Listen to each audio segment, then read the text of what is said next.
谢谢你能听我说话。这么多年，我从来没有跟任何人说起过这件事情，你是第一个。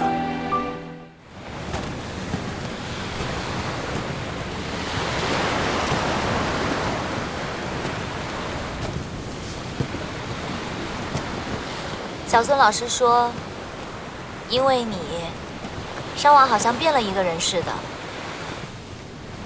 真不知道为什么，他那么喜欢你。你还记得那天晚上我做了一个梦？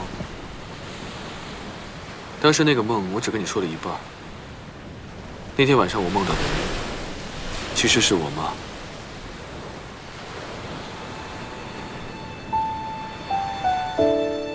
我妈早就离开我了。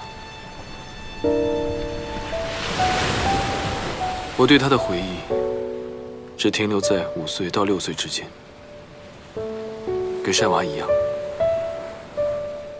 我也早就记不清楚她的样子了。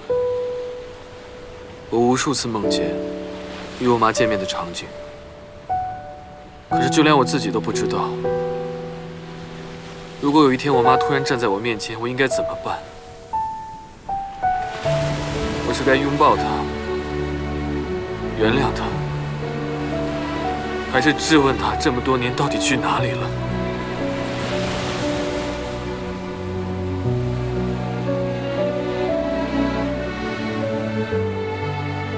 这么多年，你有找过他吗？没有，我不该跟你说这些。或许他当初离开你，也是有原因的呢。是吗？你觉得什么样的原因可以成为一个母亲抛弃自己儿子的理由？你愿意跟我分享你的经历，你的故事，我真的很开心。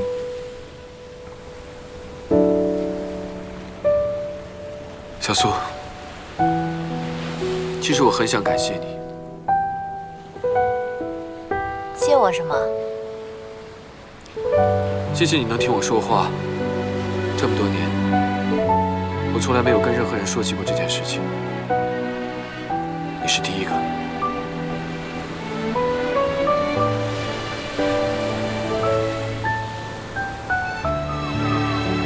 明天就要回城了，希望这一次小岛之行可以让你留下一个美好的回忆。